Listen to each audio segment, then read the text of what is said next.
My wife said he was just a friend, then disappeared for 7 days. The night my wife said, "Relax, he's just a friend," something inside me went quiet instead of calm. That scared me more than anger ever could. We were in the kitchen, the light buzzing softly, her phone lighting up her face like it had secrets I wasn't allowed to read. She laughed at a message and turned the screen away without thinking. I noticed everything. The pause. The breath she held. The way my name sounded different when she said it. I asked who it was. She sighed, like I was tired already. "Just a friend," she said, too quickly. I wanted to believe her, because belief is easier than truth. I told myself marriages survive trust, not questions. That night, she went to bed early and slept facing the wall. I lay awake counting every reason I shouldn't worry. By morning, she was gone. No note. No calls. No answers. Just silence where my life used to speak. At first, I thought it was a mistake. Maybe her phone died. Maybe she went to her sister's place and forgot to tell me. I sent messages that sounded calm but weren't. "Are you okay? Call me when you see this." The clock moved like it was dragging something heavy. By noon, my chest felt tight. By evening, fear had learned my address. I called everyone I could think of without sounding desperate. No one had seen her. Her clothes were still in the closet. Her toothbrush still wet. It felt like she had vanished mid-breath. I replayed the kitchen moment again and again. The laugh. The screen. The words, "just a friend." I hated myself for not pushing harder. Night came, and the house felt louder empty than it ever did full. I slept on the couch with the TV on low, hoping noise could protect me from thoughts. It didn't. I woke up to the same silence and the beginning of day 2. Day 2 taught me how slow panic can be. I filed a missing person report, feeling stupid and scared at the same time. The officer asked routine questions, but none of them felt routine to me. He asked about arguments, about stress, about other people. I swallowed hard when he asked about someone else. I said no, then hesitated, then said, "She mentioned a friend." Writing that down felt like carving it into stone. I went back home and searched for answers like a thief in my own life. I checked drawers, emails, old messages.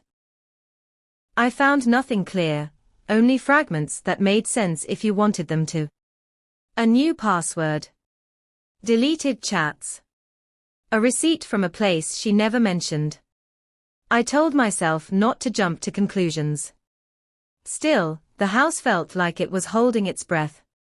That night, I dreamed she was calling me, but when I answered, the line went dead.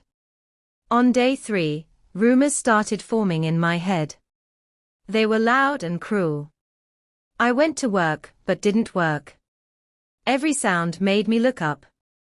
Every vibration felt like hope. My phone stayed silent. A coworker asked if I was okay. I lied without thinking. Lying felt easier than explaining how your world can disappear while the sun keeps rising. On my lunch break, I sat in my car and cried for the first time. Not loud. Just enough to feel human again. I remembered our early days, how she used to text me non-stop, how she hated silence. I couldn't match that memory with this absence. That night, I found an old photo of us smiling at nothing. I wondered when nothing started smiling back at me. I sent one last message, "Please come home. Whatever it is, we can talk." The message stayed unread. By day 4, anger joined the fear. It wasn't loud at first. It simmered. I felt betrayed by her silence more than anything else. If she was hurt, why not say so? If she needed space, why vanish? My mind kept circling back to the friend. I searched the name she once mentioned in passing. Social media filled in blanks I didn't ask for. Photos. Smiles. Comments that felt too familiar. My hands shook as I scrolled. I hated myself for looking, but I hated not knowing more. I imagined conversations I wasn't part of. I imagined laughter that used to be mine.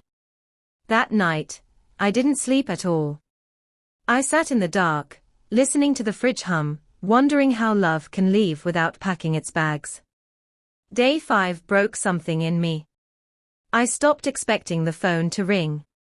I started preparing for the idea that she chose not to come back. That hurt in a different way. It was sharper. Cleaner. I cleaned the house to keep my hands busy. I folded her clothes slowly, like I was erasing her one item at a time. I found a notebook tucked behind old papers. It wasn't a diary, just scattered thoughts. One line stood out. I feel invisible. I read it over and over. I wondered if I made her feel that way. Guilt slid in next to anger. Maybe I missed signs. Maybe, just a friend, was a cry I ignored. That night, I slept in the bed for the first time since she left. Her side was cold. On day 6, the police called with no news. That almost hurt more than bad news. I took a long walk around the neighborhood. Every corner held a memory. Every bench reminded me of promises. I saw couples arguing and laughing and felt like an outsider watching life through glass. I stopped at a cafe we used to visit. The owner asked about her. I said she was away. Saying it out loud made it sound temporary, and I held on to that. When I got home, I noticed her favorite shoes were missing. My heart sank. That meant she planned to leave. Or at least, she didn't plan to come right back. I sat on the floor and stared at the door, wondering how long someone has to be gone before you accept they're not lost, just gone. Day 7 arrived quietly, like it didn't want to make promises. I woke up numb. No fear. No anger. Just tired. Then my phone rang. I almost didn't answer. My hands hesitated like they didn't trust hope anymore. When I picked up, I heard her voice. It sounded smaller. She said my name like she was testing it. I couldn't speak at first. 7 days of words pressed against my throat. She said she was safe. She said she needed time. I asked where she was. She paused. That pause told me more than her answer. She said she'd come home later. After the call ended, I sat there shaking. Relief and dread fought inside me. She was alive. But something between us had died. When she came home that evening, she looked like someone who had aged in a week. Her eyes avoided mine. She stood by the door like a guest. We didn't hug. We didn't argue. Silence filled the space again, but this time it had weight. I asked the question I had been carrying for days. Where were you? She took a deep breath and said, with a friend. The same words. Different meaning. I asked if it was the same one. She nodded. I felt the floor tilt. I asked why she left without a word. She said she felt trapped. That word hurt more than anything else. I never meant to be a cage. I asked if anything happened. She said nothing physical. I wanted to believe her. Trust felt thin, but I wrapped myself in it anyway. That night, we talked until our voices went hoarse. She said she felt unheard for a long time. I listened, really listened, even when it hurt. I admitted my faults without defending them. Still, something felt unfinished. I asked why 7 days. She said she needed to know what life felt like without me. That answer cut deep. I told her 7 days felt like a lifetime. She cried then, real tears, the kind that come from shame. She said she didn't plan for it to go that long. Time just slipped. I asked if she was in love with him. She didn't answer right away. That silence screamed. Finally, she said she was confused. Confusion became the enemy that night. The days after her return were awkward and fragile. We moved around each other like strangers sharing a space. I wanted to fix everything fast, but healing doesn't follow schedules. I noticed how often she checked her phone. I noticed how quiet dinners became. One evening, I asked her to block him. She hesitated. That hesitation felt louder than a no. She said she needed closure. I didn't know how to compete with a ghost. I agreed, even though it hurt. I told myself love sometimes means patience. At night, I lay awake wondering if patience was just fear wearing a calm face. I missed how simple things used to be. Now, every smile felt like a question mark. A week later, she told me she wanted space again, but this time she said it to my face. Progress, maybe.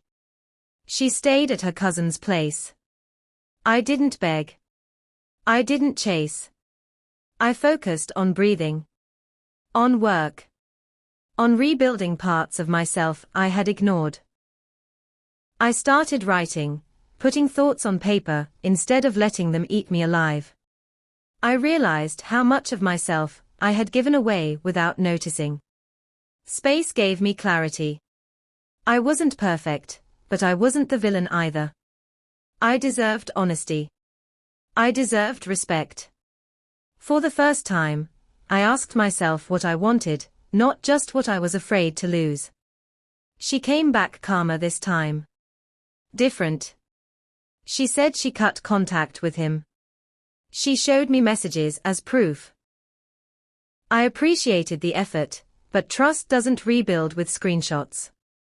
It rebuilds with time. We started counseling. It was uncomfortable and necessary.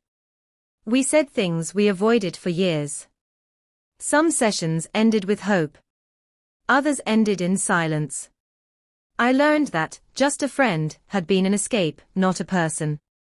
He represented listening, attention, feeling seen. That hurt, but it also taught me something important. Love isn't just staying. It's showing up, every day, even when it's boring. Months passed. The 7 days stopped haunting every moment, but they never fully left. We laughed again, slowly. We touched again, carefully. I still had bad days. So did she. Trust came back in pieces, not all at once. I learned to speak up instead of storing resentment. She learned to ask instead of running. Sometimes we failed. Sometimes we succeeded. Healing wasn't a straight line. It zigzagged, dipped, surprised us. I realized the story didn't end when she disappeared. It changed. And change, I learned, can either break you or teach you how to stand better. One night, I asked her what she felt during those 7 days. She said freedom and fear lived together. She said she missed me on the 3rd day, but didn't know how to come back. Pride kept her away. I understood that more than I wanted to. We sat quietly after that. No anger. Just truth. I forgave her, not because it was easy, but because carrying hate was heavier. Forgiveness didn't erase the past. It loosened its grip. Looking back, I see the signs I ignored. I see the moments I chose comfort over conversation. I also see her choices clearly now. We both made mistakes. The difference is what we did after. We chose to face them. Some couples don't survive 7 days apart. We barely did. But we learned something valuable. Silence can be louder than lies.